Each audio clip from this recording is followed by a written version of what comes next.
ഇത് ഒരു പ്രധാനപ്പെട്ട സാധാരണയിൽ നിന്ന് വ്യത്യസ്തമായ ഒരു പത്രസമ്മേളനമായതുകൊണ്ടാണ് ഇവിടെ വെച്ച് വിളിക്കാം എന്ന് തീരുമാനിച്ചത്. ഒരു വർഷം മുമ്പ് ഒരു പത്രസമ്മേളനത്തിൽ കെട്ടിട നിർമ്മാണ ചട്ടങ്ങളിൽ മാറ്റം വരുത്തും എന്ന് പ്രഖ്യാപിച്ചിരുന്നു. അന്ന് പറഞ്ഞത് 30ഓളം ചട്ടങ്ങളിൽ മാറ്റം വരുത്തുമെന്നായിരുന്നു. അതിനുള്ള നടപടികൾ ആരംഭിക്കുകയും ചെയ്തു.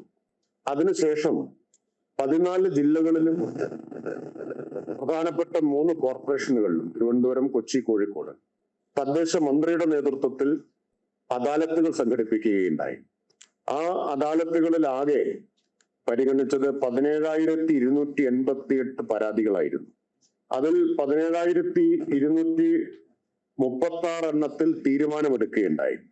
92% പരാതിക്കാർക്ക് അനുകൂലമായിട്ടുള്ള തീരുമാനമാണ് അന്നുണ്ടായത്. എന്നാൽ ആ അദാലത്ത് നേരത്തെ നിശ്ചയിച്ചതിനപ്പുറമുള്ള പരിഷ്കരണം ചട്ടങ്ങളിൽ ആവശ്യമാണ് എന്ന തിരിച്ചറിവുണ്ടാക്കി. ആദ്യം ഞാൻ പറഞ്ഞതുപോലെ 30ഓളം ചട്ടങ്ങളിലാണ് പരിഷ്കരണം ഉദ്ദേശിച്ചത്.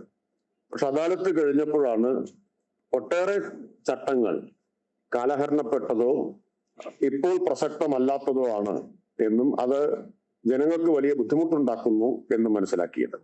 അതോടൊപ്പം സംരംഭങ്ങൾ പ്രോത്സാഹിപ്പിക്കുന്നതിനും വളർത്തുന്നതിനുമൊക്കെ ഈ കാലഹരണപ്പെട്ട ചട്ടങ്ങൾ തടസ്സമാണ് എന്നും തിരിച്ചറിഞ്ഞു. അപ്പോൾ സമഗ്രമായ ഒരു ചട്ടപരിഷ്കരണത്തിന് തീരുമാനമെടുക്കുകയാണ് ചെയ്തത്. ഈ ചട്ടപരിഷ്കരണങ്ങൾക്ക് 2 ഉദ്ദേശമാണുള്ളത്. ഒന്ന്, ഈസ് ഓഫ് ഡൂയിങ് ബിസിനസ് മെച്ചപ്പെടുത്തുക എന്നതാണ്. എന്നാൽ ഈസ് ഓഫ് ഡൂയിങ് ബിസിനസ് മാത്രം മെച്ചപ്പെടുത്തിയാൽ പോരാ, ഈസ് ഓഫ് ലിവിങ് കൂടി മെച്ചപ്പെടുത്തുക. സാധാരണ ജനങ്ങളുടെ കെട്ടിട നിർമ്മാണവുമായി ബന്ധപ്പെട്ട ഒട്ടേറെ സങ്കീർണമായിട്ടുള്ള പ്രശ്നങ്ങൾക്ക് ശാശ്വതമായ പരിഹാരമുണ്ടാക്കുക എന്ന ഉദ്ദേശത്തോടു കൂടിയാണ് സമഗ്രമായ ചട്ടപരിഷ്കരണത്തിന് നേതൃത്വം കൊടുക്കാൻ തീരുമാനിച്ചത്. തദ്ദേശ അദാലത്തിന് ശേഷം 124 പ്രപ്പോസലുകൾ പ്രിൻസിപ്പൽ ഡയറക്ടർ ഭേദഗതിക്കായിട്ട് സമർപ്പിച്ചിരുന്നു. അന്ന് 11 സർക്കാർ ഉത്തരവുകൾ, ഒരു സർക്കുലറും അതിന്റെ അടിസ്ഥാനത്തിൽ പുറപ്പെടുവിക്കുകയുണ്ടായി. എന്നാൽ അതിനുശേഷമാണ് ഒരു കമ്മിറ്റിയെ പ്രിൻസിപ്പൽ ഡയറക്ടറുടെ നേതൃത്വത്തിൽ ചീഫ് ടൗൺ പ്ലാനർ കൺവീനറും ആയി ഒരു കമ്മിറ്റിയെ നിയോഗിച്ചത്. 14 അംഗ കമ്മിറ്റി രൂപീകരിച്ചു. ആ 14 അംഗ കമ്മിറ്റി വിശദമായ ചർച്ചകൾ എല്ലാ സ്റ്റേക്ക് ഹോൾഡേഴ്സുമായിട്ട് നടത്തി. ഉദ്യോഗസ്ഥർ മാത്രം ചേർന്ന് ചട്ടങ്ങൾ പരിഷ്കരിക്കുക എന്ന സമീപനമല്ല സ്വീകരിച്ചത്. ജനകീയമായ രീതിയിൽ, ശാസ്ത്രീയമായിട്ട് രീതിയിൽ വിഷയങ്ങൾ ആഴത്തിൽ അപഗ്രഥിച്ചുകൊണ്ടാണ് ചട്ടഭേദഗതികൾ കൊണ്ടുവന്നത്. ഇപ്പോ വ്യാഖ്യാനങ്ങൾക്കുള്ള പഴുതുകൾ പരമാവധി കുറച്ചുകൊണ്ടും വ്യാഖ്യാനങ്ങൾ കൂടുതൽ കൃത്യമായി നടത്താൻ പറ്റുന്ന തരത്തിലുമുള്ള ഭേദഗതികളാണ് കൊണ്ടുവന്നിട്ടുള്ളത്. പലപ്പോഴും വ്യാഖ്യാനങ്ങൾക്കുള്ള പഴുത് അധികം ഉണ്ടായിരുന്നതാണ് ഈ ചട്ടങ്ങൾ ഉണ്ടാക്കിയ ഏറ്റവും പ്രധാനപ്പെട്ട ഒരു പ്രശ്നം. ഒരേ ചട്ടം തന്നെ പലരും പലതരത്തിൽ വ്യാഖ്യാനിക്കുന്ന സ്ഥിതിയായിരുന്നു. കൂടുതൽ വ്യക്തതയും കൃത്യതയും കൊണ്ടുവന്നു. അപ്പൊ പലതരത്തിൽ വ്യാഖ്യാനിക്കാനുള്ള പഴുതുകൾ ഇല്ലാതാക്കി. നിലവിൽ 211 ഭേദഗതികളാണ് ആകെ കൊണ്ടുവന്നിട്ടുള്ളത്. 117 ചട്ടങ്ങൾ ഉള്ളതിൽ 57 ഭേദഗതി കൊണ്ടുവന്നു. 211 ഭേദഗതികൾ ആകെ കൊണ്ടുവന്നിട്ടുണ്ട്. ഇതിന്റെ വിശദമായ കാര്യങ്ങൾ ഞാനിപ്പോ ഇവിടെ, ഈ സാങ്കേതികമാണല്ലോ കാര്യങ്ങൾ, അപ്പൊ അത് നോട്ട് അതുപോലെ വായിച്ചാൽ നിങ്ങൾക്കും കൺഫ്യൂഷൻ ആവും, അത് മനസ്സിലാക്കാൻ പ്രയാസമായിരിക്കും. അപ്പൊ അത് സംബന്ധിച്ചൊരു പ്രസന്റേഷൻ ഇവിടെ നടത്തുന്നതായിരിക്കും നല്ലത്. എന്തെല്ലാമാണ് പ്രധാനപ്പെട്ട ഭേദഗതികൾ, എങ്ങനെയെല്ലാമാണ് അത് സംരംഭകർക്കും പൊതുജനങ്ങൾക്കും സഹായകരമായി തീരുക, വരുന്ന മാറ്റം എങ്ങനെ ഗുണകരമായി തീരും എന്നത് സംബന്ധിച്ച ഒരു presentation LSTD special secretary Anupama TV IAS നടത്തും.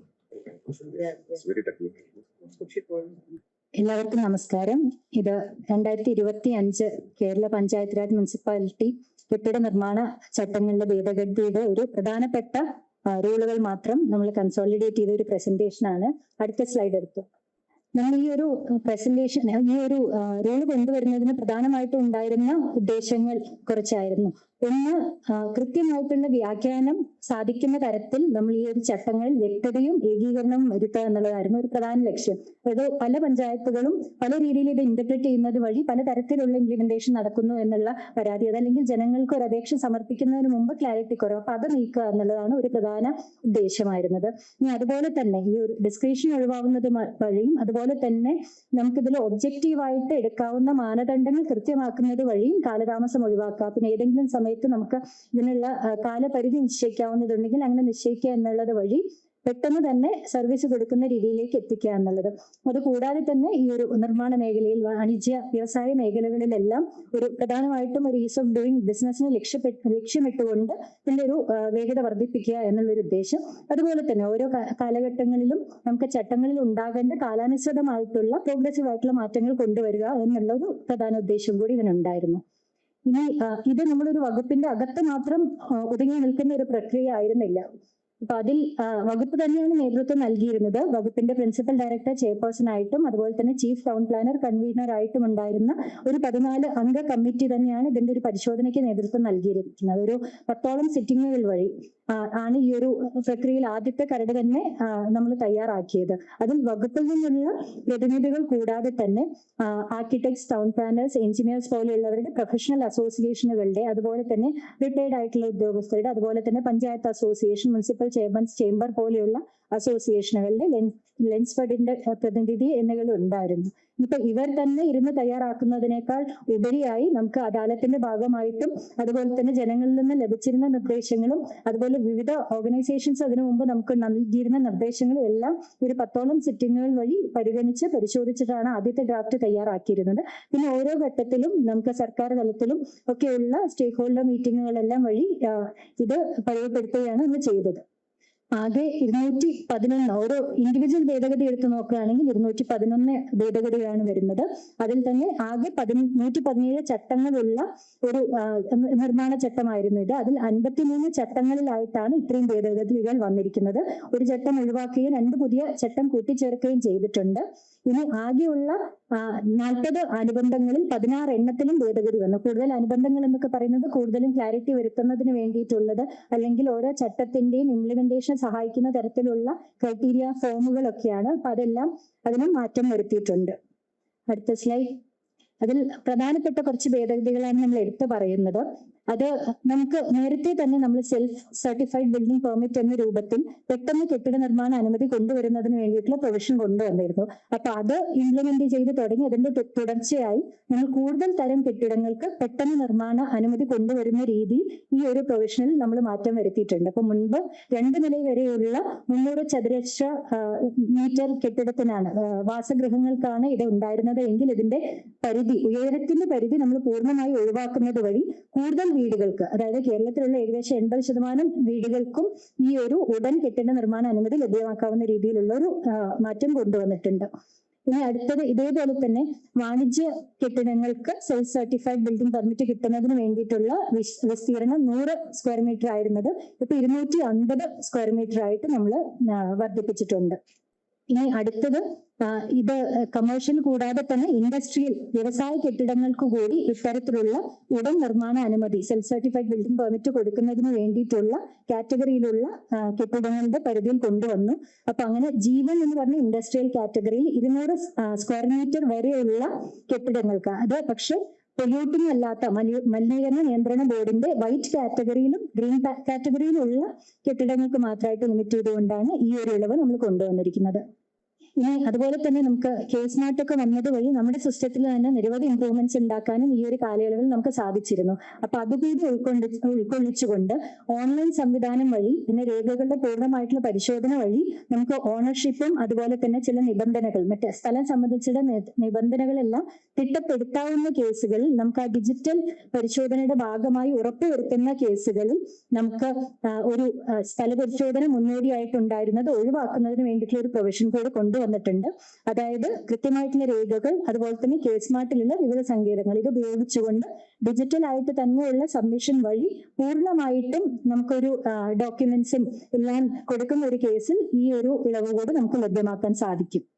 ഇനി ചെറിയ പ്ലോട്ടുകളിൽ വീട് നിർമ്മാണത്തിന് വേണ്ടിയിട്ട് പാലിക്കുന്ന ദൂരപരിധിയുടെ കാര്യത്തിലാണ് നമുക്കറിയാം ഇപ്പോൾ തീരെ ചെറിയ പ്ലോട്ടുകൾ വീടുകളുടെ നിർമ്മാണത്തിന് വേണ്ടി ഉപയോഗിച്ച് വരുന്നത് കൂടിയിട്ടുണ്ട്. അപ്പൊ 2 സെന്റിൽ അധികരിക്കാത്ത സ്ഥലത്തുള്ള വീടുകളിൽ വിസ്തൃതി പരമാവധി 100 ചതുരശ്ര മീറ്ററിൽ അധികരിക്കാത്ത വീടുകൾക്കുള്ള ഒരു ബെനിഫിറ്റ് ആണിത്. ഇത് 3 മീറ്ററിൽ അധികരിക്കാത്ത വീതിയുള്ള അൺനോട്ടിഫൈഡ് റോഡുകൾ, അതായത് PWDയുടെ റോഡുകളായിട്ട് നോട്ടിഫൈ ചെയ്യാത്തതോ നമ്മുടെ രജിസ്റ്ററിൽ രേഖപ്പെടുത്താത്തതുമായിട്ടുള്ള റോഡുകളിൽ നിന്ന് പാലിച്ചിരിക്കേണ്ട ചുരുങ്ങിയ ദൂരപരിധി 2 മീറ്ററിൽ നിന്ന് 1 മീറ്ററായി നിജപ്പെടുത്തിയിരുന്നു. ഇത് അദാലത്തുകളിലെല്ലാം നിരവധി വന്ന ഒരു ആവശ്യം കൂടിയായിരുന്നു ഇതിലൂടെ നമ്മൾ ഫുൾഫിൽ ചെയ്തിരിക്കുന്നത്. ഇനി അടുത്തത് സർക്കാർ കെട്ടിടങ്ങൾക്ക് നിർമ്മാണത്തിന് മുന്നോടിയായിട്ട് പെർമിറ്റും അതിനുശേഷം ഓക്യുപ്പൻസി എന്നുള്ള നിബന്ധനകൾ കൊണ്ടുവരുന്ന ഒരു കാര്യമാണ്. അതായത് സർക്കാർ കെട്ടിടങ്ങളാണെങ്കിലും ചട്ടങ്ങൾ പാലിക്കുന്ന രീതിയിൽ കൺസ്ട്രക്ട് ചെയ്യുന്ന ഒരു സിസ്റ്റത്തിലേക്ക് പോകുന്നതിന് വേണ്ടി നമ്മൾ ഇതൊരു self certified building permit four government buildings എന്നുള്ളൊരു കാറ്റഗറി കൂടി കൊണ്ടുവന്നുകൊണ്ട് പ്ലാൻ എല്ലാം അപ്ലോഡ് ചെയ്യുകയും അപ്ലോഡ് ചെയ്യുന്നത് പ്രകാരം സെൽഫ് സർട്ടിഫൈഡ് ആയിട്ട് തന്നെ അത് പെട്ടെന്ന് തന്നെ കൊടുക്കുന്ന രീതിയിൽ ഒരു ഗ്രീൻ ചാനൽ വഴി തന്നെ പെട്ടെന്ന് പെർമിറ്റ് ലഭിക്കും. പക്ഷെ പെർമിറ്റ് നിർബന്ധമാക്കുകയും ഓക്യുപ്പൻസി നിർബന്ധമാക്കുകയും ചെയ്തിട്ടുണ്ട്. അതേസമയം പെർമിറ്റ് ഫീ അടയ്ക്കേണ്ടതില്ല. ഈ ജില്ലാ തലത്തിൽ നമുക്ക് വലിയ കെട്ടിടങ്ങൾക്ക്, അത് ഒരു പ്രധാനമായിട്ടും കോംപ്ലക്സുകളുടെ രൂപത്തിൽ വരുന്ന കെട്ടിടങ്ങൾക്കെല്ലാം ബാധകമായിരുന്ന ലേഔട്ട് അപ്രൂവലിന്റെ കാര്യത്തിലും പഞ്ചായത്ത് തലത്തിൽ തന്നെ കൊടുക്കാവുന്ന കെട്ടിടങ്ങളുടെ വ്യാപ്തിയും നമ്മൾ വർദ്ധിപ്പിച്ചിട്ടുണ്ട്. മുമ്പ് ജില്ലാ തലത്തിൽ ജില്ലാ ടൗൺ പ്ലാനറുടെ ലേഔട്ട് അപ്രൂവൽ വാങ്ങേണ്ടി വന്നിരുന്ന ചില കാറ്റഗറീസ് കൂടി. ഇപ്പൊ ഉദാഹരണത്തിന് വ്യവസായ വിഭാഗത്തിലുള്ള കെട്ടിടത്തിന് മുൻപ് 1500 സ്ക്വയർ മീറ്റർ വീതം ഉള്ളതിനായിരുന്നു നമുക്ക് ജില്ലാ ടൗൺ പ്ലാനർക്ക് പോകേണ്ടിയിരുന്നത് എങ്കിൽ ഇപ്പൊ അത് 3000 ആയിട്ട് വർദ്ധിപ്പിച്ചു. അതുപോലെ തന്നെ സ്റ്റോറേജ് വിഭാഗത്തിലുള്ള കെട്ടിടങ്ങളുടെ കാര്യത്തിൽ 6000 ഉണ്ടായിരുന്നത് 8000 ആക്കി. അതുപോലെ തന്നെ ഹസാർഡസ് ആയിട്ടുള്ള കാറ്റഗറിക്ക് നിലവിൽ എല്ലാ കെട്ടിടങ്ങൾക്കും ബാധകമായിരുന്നത് ഇപ്പൊ 500 സ്ക്വയർ മീറ്ററിന് മീതമുള്ള കെട്ടിടങ്ങൾക്ക് എന്നുള്ള രീതിയിലുള്ള ഒരു ഇളവ് കൂടി കൊണ്ടുവന്നിട്ടുണ്ട്. ഇത് പ്രകാരം നമുക്ക് ലേഔട്ട് അപ്രൂവൽ എന്ന ഒരു ജില്ലാ തലത്തിലുള്ള ഒരു അഡീഷണൽ സ്റ്റെപ്പ് ഒഴിവാകുന്നത് വഴിയുള്ള സമയലാഭം വളരെ വലുതായിരിക്കും. ഇനി പെർമിറ്റിന്റെ ഓണർഷിപ്പ് നൽകുന്നതിനുള്ള വ്യവസ്ഥകളും കൂടെ ഉദാരമാക്കിയിട്ടുണ്ട്. മുൻപാണെങ്കിൽ നമുക്കൊരു സ്ഥലത്തിന്റെ ഉടമസ്ഥാവകാശം പൂർണ്ണമായിട്ട് മറ്റൊരാൾക്ക് കൈമാറുന്ന സമയത്ത് മാത്രമാണ് പെർമിറ്റ് കൈമാറുന്നത് ബാധകമായിരുന്നുള്ളൂ. ഇപ്പോ നമ്മളൊരു ഭൂമിയുടെ ഒരു പോർഷൻ മാത്രമായിട്ട് കൈമാറി കഴിഞ്ഞാലും ബാക്കിയുള്ള സ്ഥലത്തിൽ ഉള്ള കെട്ടിടത്തിന് ചട്ടലംഘനം ഇല്ലെങ്കിൽ നമുക്ക് ആ പെർമിറ്റ് സാധുവായിട്ട് നിലനിൽക്കുന്നതിനുള്ളൊരു സാഹചര്യം കൂടെ ഇതുവഴി ലഭ്യമായിട്ടുണ്ട്. ഇനി ഇതൊരു ക്ലാരിഫിക്കേഷൻ ആണ്. പ്ലോട്ടുകളുടെ അതിരിൽ നിന്നും റോഡുകളിൽ നിന്നും നിർമ്മാണത്തിലേക്ക് പാലിക്കേണ്ട ദൂരപരിധിയെ പറ്റിയുള്ള ഒരു വിഷയമാണ്. അതേ നിലനിരപ്പിൽ കൂടുതൽ സ്ഥലം ലഭ്യമല്ലെങ്കിൽ ഇത്തരത്തിലുള്ള കെട്ടിടങ്ങൾക്ക് കൂട്ടിച്ചേർക്കലുകളും അധിക നിർമ്മാണവും സാധ്യമല്ലാതെ വന്നിരുന്ന ഒരു സാഹചര്യം ഉണ്ടായിരുന്നു. പക്ഷെ ഇത് ഒന്ന് റിലാക്സ് ചെയ്തുകൊണ്ട് ഈ കെട്ടിടങ്ങളിൽ നിന്ന് റോഡുകളിലേക്കും അതിരുകളിലേക്കുമുള്ള ദൂരം എത്രയാണെങ്കിലും പുതിയതായിട്ട് കൂട്ടിച്ചേർക്കുന്ന ഭാഗത്തിന് മാത്രം കണക്കാക്കിയിട്ടുള്ള ദൂര നിബന്ധനകൾ വരുന്നത് വഴി ചില ഭൂമിയിൽ മുമ്പ് അഡീഷണൽ കൺസ്ട്രക്ഷൻ പോസിബിൾ അല്ലാതിരുന്നത് ഇപ്പോൾ ഇതുവഴി കൂടുതൽ പോസിബിൾ ആകുന്ന തരത്തിലുള്ള ഒരു ചട്ടത്തിലുള്ള ഒരു വ്യാഖ്യാനം കൂടെ കൊണ്ടുവന്നിട്ടുണ്ട്. ഇനി കുറഞ്ഞ നിയന്ത്രണങ്ങൾ മാത്രമുള്ളത്, അതായത് നമുക്ക് പല ഓക്യുപ്പൻസി കാറ്റഗറി അല്ലെങ്കിൽ വിനിയോഗ ഗണത്തിലുള്ള കെട്ടിടങ്ങളുണ്ട്. അപ്പൊ ആ കെട്ടിടങ്ങളുടെ ഉപയോഗം അനുസരിച്ചിട്ട് നമുക്ക് അതിലെ കണ്ടീഷൻസും ഒക്കെ വ്യത്യാസമുണ്ട്. ഇപ്പൊ ഉദാഹരണത്തിന് ഹസാർഡസ് കാറ്റഗറിയുള്ള കെട്ടിടങ്ങൾക്ക്, പിന്നെ കൂടുതൽ പേര് തടിച്ചുകൂടുന്ന അസംബ്ലി കെട്ടിടങ്ങൾക്കൊക്കെയുള്ള കണ്ടീഷൻസ് കൂടുതലായിരിക്കും. അതേസമയം തന്നെ റെസിഡൻഷ്യൽ കാറ്റഗറിയിലുള്ള കെട്ടിടങ്ങൾക്കൊക്കെ കണ്ടീഷൻസ് കുറവായിരിക്കും. അപ്പൊ അങ്ങനെയുള്ള കാറ്റഗറിയിലുള്ള മാറ്റങ്ങൾ വഴി നമുക്ക് കൂടുതൽ നിയന്ത്രണങ്ങളുള്ള ചില കെട്ടിട വിഭാഗങ്ങളിൽ കാലാനുസൃതമായിട്ടുള്ള മാറ്റങ്ങൾ വരുത്തി അത് കുറഞ്ഞ നിയന്ത്രണങ്ങളുള്ള കാറ്റഗറിയിലേക്ക് കൊണ്ടുവന്നിട്ടുണ്ട്. അതിൽ ഈ ഒരു അഡ്ജസ്റ്റ്മെന്റ് നമ്മൾ കുറച്ചധികം കാര്യങ്ങൾ ചെയ്തിട്ടുണ്ട്. പക്ഷെ കുറച്ച് ഉദാഹരണങ്ങൾ എടുത്ത് പറയുകയാണെങ്കിൽ ഇപ്പൊ 100 സ്ക്വയർ മീറ്റർ വരെയുള്ള flour mill, food processing unit, bakery, 300 square metre വരെയുള്ള pain and palliative care unit, ഇങ്ങനെയുള്ളവയ്ക്ക് താമസിക്കുന്ന കെട്ടിടങ്ങൾക്ക് സമാനമായിട്ടുള്ള ഇളവുകൾ ഉപയോഗിക്കാവുന്ന രീതിയിലേക്ക് ഈ ഒരു ഓക്യുപ്പൻസി അല്ലെങ്കിൽ വിനിയോഗ ഗണത്തിൽ മാറ്റം വരുത്തിയിട്ടുണ്ട്. ഈ നമുക്ക് ടർഫുകളും ഗെയിം കോർട്ടുകളും കൂടുതലായിട്ട് വരുന്ന ഒരു കാലമായതുകൊണ്ട് അവയ്ക്കുള്ള നിയന്ത്രണങ്ങളുടെ കാര്യത്തിൽ വന്നൊരു മാറ്റമാണ്. മുമ്പ് ഗ്രൂപ്പ് ഡി എന്ന് പറഞ്ഞ അസംബ്ലി കെട്ടിടങ്ങളുടെ കൂട്ടത്തിലായിരുന്നു ഉൾപ്പെടുത്തിയിരുന്നത്. അപ്പൊ അതുവഴി കൂടുതൽ പാർക്കിംഗ്, കൂടുതൽ സാനിറ്റേഷൻ സൗകര്യങ്ങൾ, ആക്സസ് വിത്തും സെറ്റ് ബാക്കും ഒക്കെ കൂടുതൽ കർശനമായിരുന്നു. പക്ഷെ ഇത് നമ്മൾ യൂത്ത് ഒക്കെ നന്നായിട്ട് ആക്സസ് ചെയ്യുന്ന ടർഫുകളും ഗെയിം കോർട്ടുകളും ഒക്കെ ആയതുകൊണ്ട് തന്നെ D1 എന്ന് പറഞ്ഞ കുറച്ച് താരതമ്യേന നിയന്ത്രണങ്ങൾ കുറഞ്ഞ ഒരു കാറ്റഗറി അഡീഷണൽ ആയിട്ട് കൊണ്ടുവന്നിട്ടുണ്ട്. ഈ ചെറുകിട വ്യവസായങ്ങളെ പ്രൊമോട്ട് ചെയ്യുന്നത് ഉദ്ദേശിച്ചുകൊണ്ടുള്ള നിരവധി ഇളവുകൾ കൂടി ഇതിന്റെ കൂടെ നമ്മൾ കൊണ്ടുവന്നിട്ടുണ്ട്. അതിൽ G1 എന്ന് പറഞ്ഞ കാറ്റഗറിയിൽ പെട്ട ഇൻഡസ്ട്രിയൽ വിഭാഗത്തിൽ, ഇൻഡസ്ട്രിയൽ ബിൽഡിങ്ങിന്റെ കാര്യത്തിൽ മലിനീകരണ നിയന്ത്രണ ബോർഡിന്റെ വൈറ്റ് കാറ്റഗറിയിൽ ഉൾപ്പെടുന്ന വ്യവസായ സ്ഥാപനങ്ങൾക്ക് 200 സ്ക്വയർ മീറ്റർ വരെ ഉണ്ടായിരുന്നതിനുള്ള ഫ്രണ്ട് സെറ്റ് ബാക്ക് 3 മീറ്ററിൽ നിന്ന് 1.8 മീറ്റർ ആയിട്ട് കുറച്ചു. വശങ്ങളിലും പിന്നിലുമുള്ള സെറ്റ് ബാക്കുകൾ ആണെങ്കിൽ 2 മീറ്ററിൽ നിന്ന് 1 മീറ്റർ ആയിട്ട് കുറച്ചു. അപ്പൊ കൂടുതൽ ഭൂമി പ്ലോട്ടുകൾ ഇത്തരത്തിൽ ഈ ബിൽഡിങ്ങുകൾ സെറ്റപ്പ് ചെയ്യുന്നതിന് വേണ്ടി അനുയോജ്യമായി മാറും. അതുപോലെ തന്നെ 200 സ്ക്വയർ മീറ്ററിൽ കൂടാത്ത മലിനീകരണ ബോർഡിന്റെ കെട്ടിടങ്ങളുടെ ഉയരം, മലിനീകരണ നിയന്ത്രണ ബോർഡിന്റെ വൈറ്റ് കാറ്റഗറിയിലുള്ള കെട്ടിടങ്ങളുടെ ചുരുങ്ങിയ ഉയരം നമ്മൾ 3.6 മീറ്ററിൽ നിന്ന് 3 മീറ്റർ ആയിട്ടും കുറച്ചു. ഇതും ചെറുകിട വ്യവസായ സംരംഭങ്ങളെ സഹായിക്കുന്നതായിരിക്കും. ഇനി അടുത്തത് കവറേജ്, അതുപോലെ തന്നെ ഫ്ലോർ സ്പേസ് ഇൻഡെക്സ് എന്നുള്ളതിൽ ഉണ്ടായിരിക്കുന്ന മാറ്റങ്ങളാണ്. അപ്പൊ അതായത് ആകെയുള്ള അവൈലബിൾ ആയിരുന്ന ഒരു ഭൂമിയിൽ എത്ര മടങ്ങ് വരെ നമുക്ക് ഫ്ലോർ ഏരിയ ഉണ്ടാകാം, അതല്ലെങ്കിൽ ആ സ്ഥലത്തിന്റെ എത്ര ഭാഗത്ത് ഒരു ബിൽഡിംഗ് കവർ ചെയ്യാം എന്നുള്ള കാര്യത്തിൽ ഉണ്ടായിരിക്കുന്ന കുറച്ച് മാറ്റങ്ങളാണ്. ഇത് ഹയർ സെക്കൻഡറി വരെയുള്ള വിദ്യാഭ്യാസ സ്ഥാപനങ്ങൾക്ക് 35% ഒരു പ്ലോട്ടിൽ കവറേജ് എന്ന നിലയിൽ കെട്ടിടങ്ങൾക്ക് കവർ ചെയ്യാൻ പറ്റിയിരുന്നത് എങ്കിൽ അത് 40% വർദ്ധിപ്പിച്ചിട്ടുണ്ട്.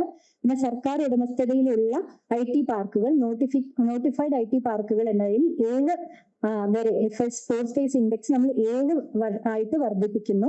അത് മുമ്പ് 4 ആയിരുന്നു. അതിൽ തന്നെ കവറേജ്, ആകെ സ്ഥലത്ത് കവർ ചെയ്യാൻ പറ്റുന്ന ഏരിയ കവറേജ് 70% വർദ്ധിപ്പിച്ചു. മുൻപ് അത് 60% പിന്നെ അതുപോലെ തന്നെ നമ്മുടെ മാസ്റ്റർ പ്ലാനുകളിൽ പ്രത്യേക ഡെവലപ്മെന്റ് ഏരിയകളായിട്ട് കണക്കാക്കുന്ന ഏരിയകൾ, ട്രാൻസിറ്റ് ഓറിയന്റഡ് ഡെവലപ്മെന്റിന് വേണ്ടി മാറ്റിവെച്ചിരിക്കുന്ന അല്ലെങ്കിൽ അതിനുവേണ്ടി വിഭാവനം ചെയ്യപ്പെടുന്ന മേഖലകൾ, അതുപോലെ തന്നെ നഗരങ്ങളുടെ സെൻട്രൽ ബിസിനസ് ഡിസ്ട്രിക്ട് എന്ന കോർ ഡെവലപ്മെന്റ് ഏരിയകളിലുള്ള എല്ലാ കെട്ടിടങ്ങൾക്കും പരമാവധി 7% വരെ ഫ്ലോർ സ്പേസ് ഇൻഡെക്സും അതുപോലെ തന്നെ 70% വരെ കവറേജും നൽകുന്ന രീതിയിലും നമ്മൾ മാറ്റങ്ങൾ വരുത്തിയിട്ടുണ്ട്. ഈ പെർമിറ്റ് എക്സ്റ്റെൻഡ് ചെയ്യുന്നതിന് വേണ്ടിയിട്ടുള്ള ഫീസാണ്. നമ്മൾ പെർമിറ്റ് ഓരോ തവണയും എക്സ്റ്റെൻഡ് ചെയ്യുന്ന സമയത്ത് അഡീഷണൽ ആയിട്ട് അടയ്ക്കേണ്ട ഫീസിന്റെ കാര്യത്തിൽ ഉണ്ടാവുന്ന ഒരു മാറ്റമാണിത്. അപ്പൊ 10 വർഷത്തിന് ശേഷം പെർമിറ്റ് എക്സ്റ്റൻഷൻ വരേണ്ട സമയം മുൻപ് ഇരട്ടി എന്ന് അടയ്ക്കേണ്ടി വന്നിരുന്നത് അതിന്റെ പകുതിയായിട്ടുണ്ട്. അതായത് ഒരു തവണ എന്നുള്ളതാക്കിയിട്ട് ആണ് മാറ്റം വരുത്തുന്നത്. ഇപ്പൊ 2 ഇരട്ടി എന്നുള്ളത് വരുന്നില്ല. ഇനി ഒരു ജനങ്ങളുടെ ഭാഗത്തുനിന്ന് സ്ഥിരം വന്നിരുന്ന ഒരു ആവശ്യമായിരുന്നു ആക്സസ് വിത്തിന്റെ കാര്യത്തിൽ. അതായത് നമുക്ക് ഒരു ബിൽഡിംഗിലേക്കുള്ള ആക്സസ് വിട്ട് കണക്കാക്കുമ്പോൾ PWDയുടെ രേഖകൾ പ്രകാരം അല്ലെങ്കിൽ പഞ്ചായത്തിന്റെ ആസ്തി രജിസ്റ്റർ പ്രകാരം 3 മീറ്റർ അല്ലെങ്കിൽ 4 മീറ്റർ ഉണ്ടെന്ന് പറയുന്നു. പക്ഷെ പലപ്പോഴും കയ്യേറ്റം കാരണം, ആ കയ്യേറ്റം ഒഴിപ്പിക്കാത്തത് കാരണം ചില സ്ഥലങ്ങളിൽ അത് കുറവായിട്ട് കാണുന്നുണ്ട്. അപ്പൊ അങ്ങനെയുള്ള സ്ഥലങ്ങളിലും നമുക്ക് അംഗീകൃത ഒരു റോഡ് ആണെങ്കിൽ ആസ്തി രജിസ്റ്ററിലുള്ള വീതി പരിഗണിക്കാവുന്ന രീതിയിലുള്ള ഒരു വ്യവസ്ഥ കൊണ്ടുവന്നിട്ടുണ്ട്. പിന്നെ അതുപോലെ അടുത്തൊരു പ്രധാനപ്പെട്ട മാറ്റം എത്തിയിരിക്കുന്നത് പാർക്കിങ്ങിന്റെ കാര്യത്തിലാണ്. അതിലെ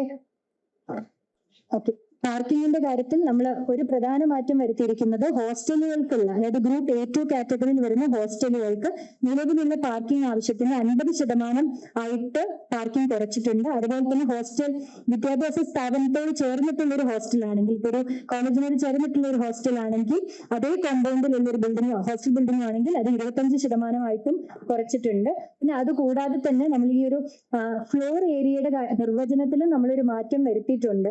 ഇതിൽ ഈ ഫ്ലോർ ഏരിയയുടെ നിർവചനത്തിലുള്ള ഒരു മാറ്റം, കാരണം ഫ്ലോർ ഏരിയയ്ക്ക് അടിസ്ഥാനമാക്കിയിട്ടാണ് നമ്മൾ പാർക്കിംഗ് ഡിഫൈൻ ചെയ്യുന്നത്. അപ്പൊ അതിനുള്ള നിർവചനത്തിനുള്ള ഒരു മാറ്റം വഴി ആവശ്യമുള്ള പാർക്കിങ്ങിലും ഒരു കുറവ് വരുന്നുണ്ട്. അപ്പൊ അവിടെയും ഒരു ഇളവ് ഇൻഡയറക്റ്റ് ആയിട്ടും ലഭ്യമാകുന്നുണ്ട്. അത് കൂടാതെ A2 കാറ്റഗറിയിൽപ്പെട്ട old age home, community living for old age, seminary, convent, orphanage മുതലായവയ്ക്ക് ഓരോ വ്യക്തിക്കും ഒരു പാർക്കിംഗ് കണക്കാക്കിയിട്ടുള്ള ഒരു പാർക്കിങ്ങിന്റെ ആവശ്യമില്ല എന്നുള്ളതും അവിടെയുള്ളൊരു യഥാർത്ഥ പാർക്കിംഗ് ആവശ്യം പരിഗണിച്ചുകൊണ്ടും നിലവിലുള്ള പാർക്കിങ്ങിന്റെ 25% ആക്കി പാർക്കിങ്ങിന്റെ ആവശ്യകത കുറച്ചിട്ടുണ്ട്. പിന്നെ അതുപോലെ തന്നെ 2 വീലർ പാർക്കിങ്ങിന്റെ സ്ഥലവും വിസ്തീർണവും സംബന്ധിച്ച് കുറച്ചുകൂടെ ക്ലാരിറ്റി, ഡയമെൻഷനിലും എല്ലാം ക്ലാരിറ്റിയും കൊണ്ടുവന്നിട്ടുണ്ട്.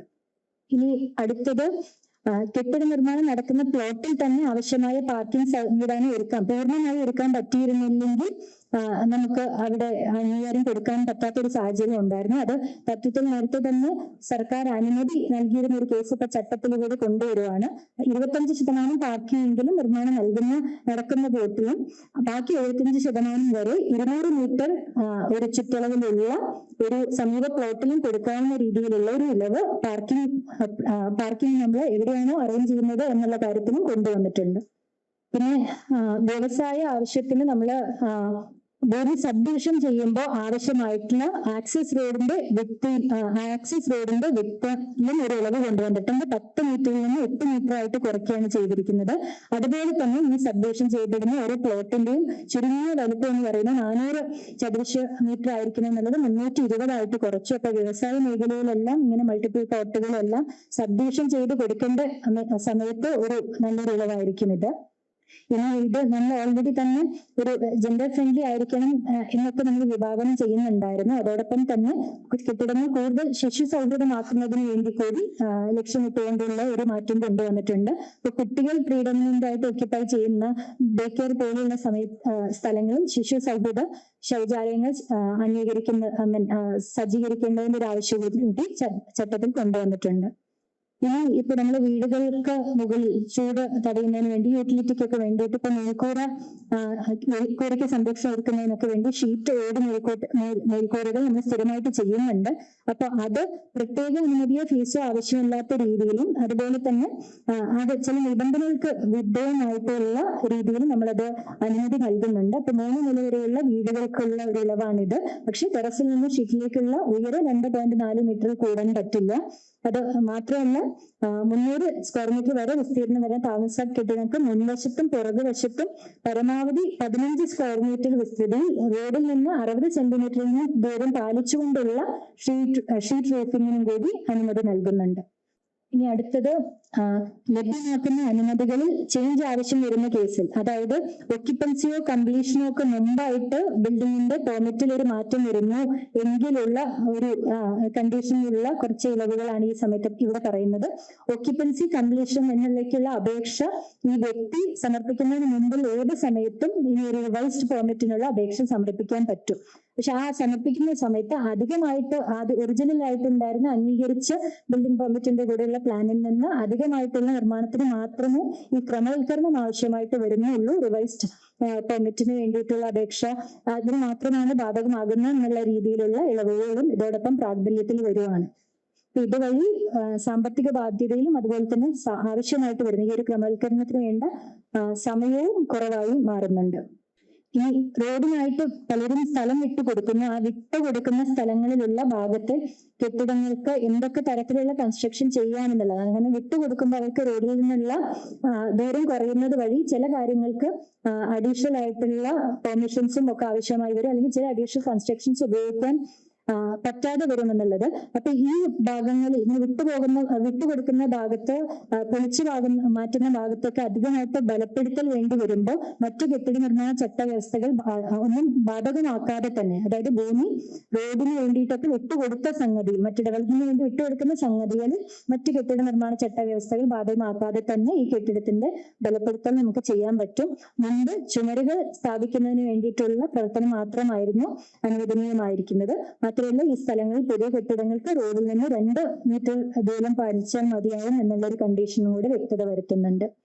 ഇനി അടുത്തത് നമ്മള് ഒരു കൂടുതലായിട്ട് FSI ഉപയോഗിക്കുന്ന സമയത്ത് ഉയർന്ന FSI ഏതെങ്കിലും ഒരു ബിൽഡിങ്ങിന് വേണ്ടി, അതായത് കൂടുതൽ നിലകൾ, കൂടുതൽ ഫ്ലോർ ഏരിയ ഉപയോഗിച്ചിട്ടുള്ള വലിയൊരു ബിൽഡിംഗ് കൺസ്ട്രക്ട് ചെയ്യേണ്ട ഒരു സമയത്തും ഒക്കെ നമ്മൾ ഈ ഒരു ഉയർന്ന നിരക്കിലുള്ള ഒരു FSI നമ്മൾ തുക അനുവദിക്കുക, അധികം FSIക്ക് വേണ്ടിയിട്ടുള്ള ഒരു തുക അടയ്ക്കേണ്ടി വന്നിരുന്നു. പക്ഷെ പലപ്പോഴും കൺസ്ട്രക്ഷൻ തുടങ്ങി കഴിഞ്ഞിട്ട് ബിൽഡിങ്ങിലുള്ള മാറ്റങ്ങൾ പ്രകാരം ഈ ആവശ്യപ്പെട്ട അത്രയും FSI ചിലപ്പോൾ എടുക്കാറില്ല, നിലകളിലെ മാറ്റം, പ്ലാനുകളിലെ മാറ്റമൊക്കെ കഴിഞ്ഞു. അപ്പൊ അങ്ങനെയുള്ള സാഹചര്യത്തിൽ ഇത് അത് ഉപയോഗിച്ചിട്ടില്ലാത്തപ്പോഴും പിന്നെ ചിലപ്പോൾ നമ്മൾ എടുത്തു കഴിഞ്ഞ് തുക അടച്ചതിന് ശേഷം അനുമതി റദ്ദ് ചെയ്യുന്ന സാഹചര്യത്തിലും ഈ തുക അടയ്ക്കുന്നതിന് വേണ്ടിയിട്ടുള്ള ഒരു വ്യക്തതക്കുറവുണ്ട്, തിരിച്ചു കൊടുക്കുന്നതിന് വേണ്ടിയുള്ള വ്യക്തതക്കുറവുണ്ടായിരുന്നു. അപ്പൊ അത് കൊടുക്കുന്നതിന് വേണ്ടിയിട്ടുള്ള മാറ്റം റോഡിൽ കൊണ്ടുവന്നിട്ടുണ്ട്.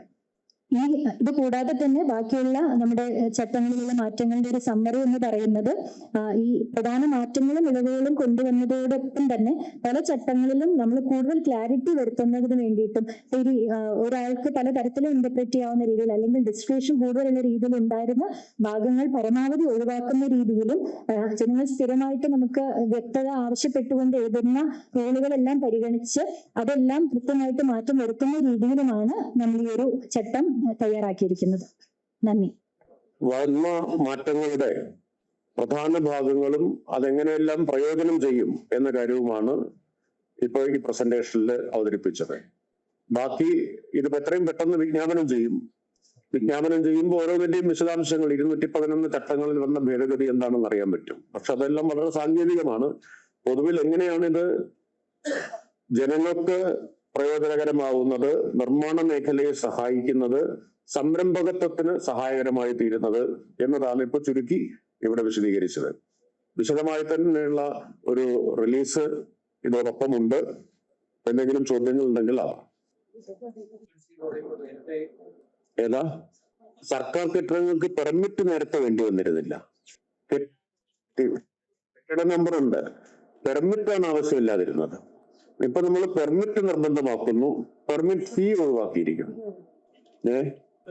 മുമ്പ് ഒക്യുപ്പൻസി മാത്രം നമ്പേഴ്സ് എന്നുള്ളതായിരുന്നു. ഇപ്പൊ നമുക്കൊരു ഓൺലൈൻ പോർട്ടൽ വഴി നമ്മൾ അതിന് പെർമിറ്റിന് ഒരു അപേക്ഷ, അതുപോലെ തന്നെ ഒക്യുപ്പൻസിയുടെ സമയത്ത് ഒക്യുപ്പൻസിക്കുള്ള റിക്വസ്റ്റ് എന്നുള്ളത് പോലെയുള്ള മുമ്പുള്ള പ്രൈവറ്റ് ബിൽഡിങ്ങിന്റെ എല്ലാ ചേഞ്ചസും കൊണ്ടുവരും. പാർക്കിംഗ് പൊതുവില്ലേ, ഓരോ കാറ്റഗറിക്ക് പ്രത്യേകിച്ചല്ല. പൊതുവിൽ പാർക്കിംഗ് പറഞ്ഞല്ലോ. പാർക്കിങ്ങിൽ ഇളവ് വരുത്തി 25% ഓൺ സൈറ്റ് പാർക്കിംഗ്, പിന്നെ ഓഫ് സൈറ്റ് പാർക്കിംഗ് വേറെ അനുവദിച്ചിട്ടുണ്ട്.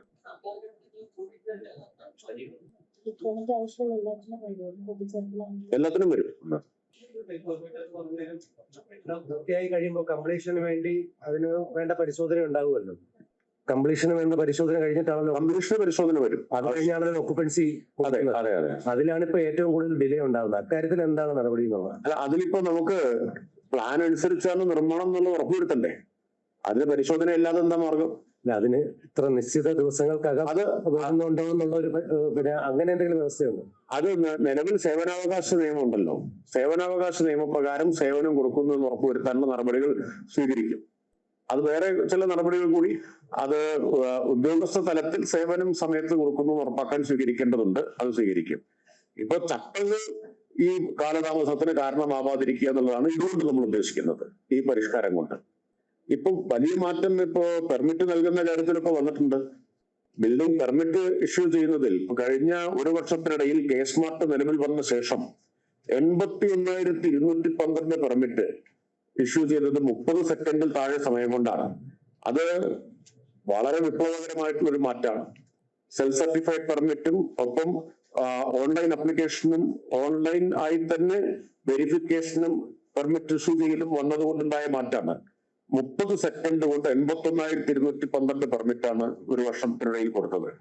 24 മണിക്കൂറിൽ അനുവദിച്ച പെർമിറ്റ്, സാധാരണ പെർമിറ്റ് 31,827 ഈ നിലയിലുള്ള മാറ്റം പെർമിറ്റ് ഇഷ്യൂ ചെയ്യുന്നതിൽ വന്നു. പക്ഷെ ഇതേ മാർഗം നമുക്ക് ഒക്യുപ്പൻസിയുടെ കാര്യത്തിൽ ഇപ്പൊ കൊണ്ടുവരാൻ പറ്റില്ല. കാരണം നൽകിയ പെർമിറ്റ് അനുസരിച്ചാണ് കെട്ടിട നിർമ്മാണം നടത്തിയതെന്ന് അറിയണമെങ്കിൽ ഫിസിക്കൽ വെരിഫിക്കേഷൻ ആവശ്യമായിട്ട് വരും. ഇനി സാങ്കേതിക വിദ്യ വികസിക്കുന്നതനുസരിച്ച് ഫിസിക്കൽ വെരിഫിക്കേഷൻ ഇല്ലാതെ ഡിജിറ്റലായോ മറ്റോ പരിശോധിക്കാവുന്ന സംവിധാനം വന്നാൽ അത് അപ്പൊ നമുക്ക് ആലോചിക്കാം. ഇപ്പൊ നമ്മള് അത്തരമൊരു കാര്യം ഇവിടെ പറഞ്ഞിട്ടുണ്ടല്ലോ. ഇപ്പൊ ലോ റിസ്ക് അല്ലാത്ത കെട്ടിടങ്ങളുടെ പെർമിറ്റ് അനുവദിക്കുന്നതിന് ഈ സ്ഥലപരിശോധന ഒരു പ്രധാന തടസ്സമായിരുന്നു. ഡിജിറ്റൽ സംവിധാനം ഉപയോഗിച്ച് വിശദാംശങ്ങൾ പരിശോധിച്ച് കൃത്യത ഉറപ്പുവരുത്തുന്ന അപേക്ഷകളിൽ സ്ഥലപരിശോധന നടത്താതെ തന്നെ അനുമതി ലഭ്യമാക്കാൻ ഉള്ള ഇളവുകൾ നൽകിയിട്ടുണ്ട്. വിജ്ഞാപനം ചെയ്യും, ഉടൻ വിജ്ഞാപനം ചെയ്യും. അതെല്ലാം പൂർത്തിയായി. നിയമവകുപ്പിന്റെ അംഗീകാരം എല്ലാം കിട്ടി. ഇനി വിജ്ഞാപനം ചെയ്യുക എന്ന നടപടിക്രമം മാത്രമേ ബാക്കിയുള്ളൂ. എത്രയും വേഗത്തിൽ വിജ്ഞാപനം നിലവിൽ വരും. വലിയ മാറ്റം ഇത് ഉണ്ടാക്കും. ജനങ്ങളെ സംബന്ധിച്ച് വളരെ സൗകര്യമായിരിക്കും. ഏറെ കാലമായിട്ട് നിലനിന്ന ഒട്ടേറെ സങ്കീർണതകൾക്ക് ഭാവിയിൽ പരിഹാരമാവും. അതോടൊപ്പം നിർമ്മാണ മേഖലയ്ക്ക് വലിയ ഉണർവ് ഇതുണ്ടാക്കും. സംരംഭകത്വത്തിനും വലിയ മാറ്റം ഇതുണ്ടാക്കും. അപ്പോൾ കഴിഞ്ഞ ഒരു വർഷം നീണ്ട പ്രോസസ്സാണ് ഇപ്പോ പൂർത്തിയാക്കിയിരിക്കുന്നത്. നേരത്തെ ലൈസൻസ് ചട്ടങ്ങളിൽ ഭേദഗതി വരുത്തിയിരുന്നു, സമഗ്രമായ ഭേദഗതി തന്നെ ലൈസൻസ് ചട്ടങ്ങളിൽ വരുത്തിയിരുന്നു. ഈ സെൽഫ് പെർമിറ്റ് കൊണ്ടുവന്നതിന് ശേഷം അനധികൃത നിർമ്മാണങ്ങൾ വർദ്ധിച്ചതായിട്ട് റിപ്പോർട്ട് ചെയ്തിട്ടുണ്ടോ? അതായത് കൃത്യമായി വിടേണ്ട ദൂരപരിധി പാലിക്കാതെയൊക്കെയുള്ള നിർമ്മാണങ്ങൾ പെരുകിയിട്ടുണ്ടോ? എവിടുന്ന ചോദ്യം എവിടുന്ന്? ആ അല്ല, അതുണ്ടെങ്കിൽ നടപടി ഉണ്ടാവും, അത്രേ അതിൽ പറയാൻ പറ്റും. അല്ല, അത്തരം കേസുകൾ ഇപ്പൊ പ്ലിന്ത് ലെവൽ കഴിയും കമ്മീഷൻ ആകുമ്പോഴത്തേക്ക് ഒരു പരിശോധന നടത്തണമെന്നുണ്ടല്ലോ. അത് കൃത്യമായി നടത്താതെ ഘട്ടത്തിൽ ഓഫീസിക്ക് വരുമ്പോഴാണ് അത് അല്ല, നേരത്തെയും അനുവദിച്ച പെർമിറ്റിൽ നിന്ന് വ്യതിചലിച്ചുള്ള നിർമ്മാണങ്ങളുണ്ട്. അതുകൊണ്ടാണല്ലോ നമ്പർ കിട്ടാത്തത്. നമ്പർ കിട്ടാത്തതിന്റെ കാരണം എന്താ? പല കേസിലും അനുവദിച്ച പെർമിറ്റിന് വിരുദ്ധമായിട്ടായിരിക്കും നിർമ്മാണം ഉണ്ടാവുക. അത് വന്ന ആ ഘട്ടത്തിൽ നോക്കുക എന്നുള്ളതാണ്. അതിപ്പോഴും ചെയ്യുന്നുണ്ട്. ഇത്തരം അപേക്ഷകൾ പിന്നീട് അദാലത്തിൽ കൊണ്ടുവന്ന് നമ്പറിട്ട് മേടിക്കുക എന്നൊരു സിസ്റ്റം. അദാലത്തിൽ നിയമവിരുദ്ധമായിട്ടൊരു നമ്പറും കൊടുത്തിട്ടില്ല.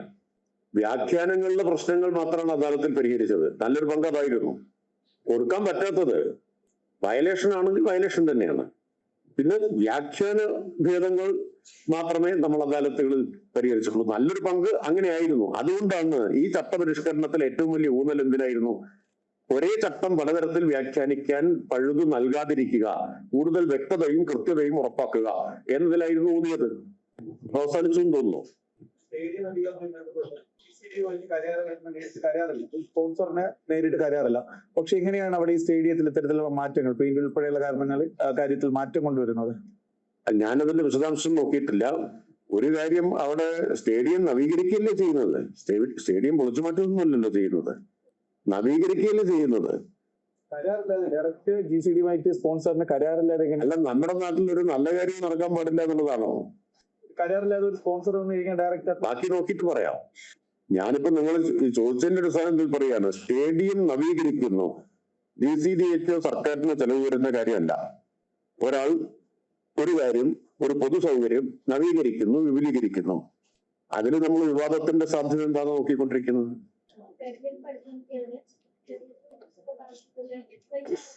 SIR വേഗത്തിൽ തന്നെ നടപ്പാക്കണം. ഇപ്പൊ കേരളം ഉൾപ്പെടെയുള്ള സംസ്ഥാനങ്ങളിൽ SIR നടപ്പാക്കണം എന്നാണ് പറയുന്നത്. ഇത് സുപ്രീം കോടതിയുടെ അന്തിമ തീരുമാനം വരുന്നതിന് മുന്നോടിയാണ് ഇത്തരത്തിലുള്ള ഒരു തീരുമാനം കൂടി അറിയിക്കുന്നത്. SIRന്റെ കാര്യത്തിൽ കേരള നിയമസഭ ഏകകണ്ഠമായിട്ട് അതിനെതിരായ ഒരു പ്രമേയം അംഗീകരിച്ചിട്ടുള്ളതാണ്. ഇപ്പോ തദ്ദേശ തെരഞ്ഞെടുപ്പ് ഏത് നിമിഷവും പ്രഖ്യാപിക്കാനിരിക്കെ കേരളത്തിൽ SIR ഇപ്പോൾ തന്നെ നടത്തണമെന്ന് പറയുന്നത് വളരെ വളരെ ദുരൂഹമാണ്, സംശയാസ്പദമാണ്. അത് ഇലക്ഷൻ കമ്മീഷന്റെ ഉദ്ദേശശുദ്ധിയെ തന്നെ ചോദ്യം ചെയ്യുന്നതാണ് ഇപ്പോൾ ഈ SIR കേരളത്തിന് മേൽ അടിച്ചേൽപ്പിക്കാനുള്ള നീക്കം. ഇവിടുത്തെ മുഖ്യ തെരഞ്ഞെടുപ്പ് ഓഫീസർ തദ്ദേശ തെരഞ്ഞെടുപ്പിന്റെ കാര്യങ്ങളെല്ലാം വ്യക്തമാക്കിക്കൊണ്ട് ഇലക്ഷൻ കമ്മീഷനോട് പറഞ്ഞതാണ് ഇപ്പൊ കേരളത്തിൽ നടത്തുക ബുദ്ധിമുട്ടാണ് എന്നത്. അതുപോലും മുഖവിലക്കെടുക്കാതെ ധൃതി പിടിച്ച് ഇപ്പോ SIR നടത്താൻ ശ്രമിക്കുന്നതിന്റെ താല്പര്യം എന്തായാലും സതുദ്ദേശമല്ല. മറ്റേ BJPയുടെ സംസ്ഥാന അധ്യക്ഷൻ കർണാടകയിൽ ഇപ്പൊ ഒരു സർക്കാർ ഭൂമി തിരിമറി നടത്തിയതുമായി ബന്ധപ്പെട്ട വാർത്തകൾ വരുന്നുണ്ട്. ശ്രദ്ധയിൽപ്പെട്ടിരുന്നു? ചില വാർത്തകൾ ശ്രദ്ധയിൽപ്പെട്ടിരുന്നു. അദ്ദേഹമാണല്ലോ വിശദീകരണം നൽകേണ്ടത്. അദ്ദേഹത്തെ കുറിച്ചല്ലേ ആരോപണങ്ങളും വന്നിട്ടുള്ളത്. അദ്ദേഹം വിശദീകരിക്കാൻ ബാധ്യസ്ഥനാണല്ലോ. നിങ്ങൾ അദ്ദേഹത്തോട് ചോദിച്ചിരുന്നോ? ചോദിച്ചപ്പോ മാധ്യമ പ്രവർത്തകരോട് ആക്രോശിക്കുന്ന ഒരു നിലപാടാണ് കണ്ടത്. പക്ഷെ എന്നിട്ട് മാധ്യമങ്ങളിൽ നിന്ന് വലിയ പ്രതിഷേധമൊന്നും കണ്ടില്ലല്ലോ. സാധാരണ ആരെങ്കിലും, ഞങ്ങളെപ്പോലുള്ള ആരെങ്കിലും ആണ് കുറച്ചൊന്ന് കടുപ്പിച്ച് പറഞ്ഞതെങ്കിൽ നിങ്ങൾ കൈകാര്യം ചെയ്യുന്നത് പോലെയൊന്നും അല്ലല്ലോ ഇപ്പൊ ഇദ്ദേഹത്തെ കൈകാര്യം ചെയ്തുകൊണ്ടിരിക്കുന്നത്. പ്രിവിലേജ് ഉണ്ടോ? മാധ്യമങ്ങൾ പ്രത്യേക പ്രിവിലേജ് ചിലർക്കൊക്കെ അനുവദിച്ചു കൊടുത്തിട്ടുണ്ടോ? ഞങ്ങളോടൊക്കെ എന്തുമാവാം, ചിലരെയൊക്കെ ഭയക്കണം എന്നതാണോ സ്ഥിതി? അത് തന്നെയാണ് ഈ കർണാടകയിലെ കോൺഗ്രസ് സർക്കാർ ഇതിലൊരു അന്വേഷണം പോലും നടത്തുന്നില്ല. മാത്രമല്ല, കേരളത്തിലെ പ്രതിപക്ഷ നേതാവ് VD സതീശൻ ഉൾപ്പെടെയുള്ള നേതാക്കൾ രാജീവ് ചന്ദ്രശേഖരനെ അനുകൂലിക്കുന്ന ഒരു നിലപാടാണ് കഴിഞ്ഞ ദിവസം പ്രതികരിച്ചിരിക്കുന്നത്. അതിന്റെ അന്തർധാര എന്താണെന്നുള്ളത് അവര് വിശദീകരിക്കേണ്ടതാണ്. ഇപ്പോ കോൺഗ്രസില് ഒരുപാട് പേര് രംഗത്തുണ്ടല്ലോ. അപ്പൊ അവരല്ലേ മറുപടി പറയേണ്ടത്. ശ്രീ VD സതീശനുണ്ട്, പ്രതിപക്ഷ നേതാവ്. പിന്നെ കേരളത്തിൽ തന്നെ ഞാൻ ഉണ്ടാവും എന്ന് വ്യക്തമാക്കിയിട്ടുള്ള ശ്രീ KC വേണുഗോപാലുണ്ട്. പിന്നെ ശ്രീ രമേശ് ചെന്നിത്തലയുണ്ട്. ഇവര് മൂന്നുപേരും വ്യക്തമാക്കട്ടെ, കോൺഗ്രസ് ഭരിക്കുന്ന കർണാടകയിൽ എന്ത് നടപടിയാണ് കർണാടക ഗവൺമെന്റ് എടുക്കുന്നത് എന്നത്. അപ്പൊ ഇതിന് ഉത്തരം പറയേണ്ടത് BJP സംസ്ഥാന പ്രസിഡന്റും പിന്നെ കർണാടക ഭരിക്കുന്ന കോൺഗ്രസിന്റെ നേതാക്കളുമാണ്. ശ്രീ KC വേണുഗോപാൽ ആണെങ്കിൽ കർണാടകയുടെ ചുമതലയുള്ള കോൺഗ്രസ് നേതാവ് കൂടിയാണ്. ക്യാബിനറ്റിൽ ചർച്ച ചെയ്ത് മാറ്റി വെച്ചതിന് ശേഷം അപ്പൊ ശരി. അറിയാതെ അതവിടെ വെച്ചോ.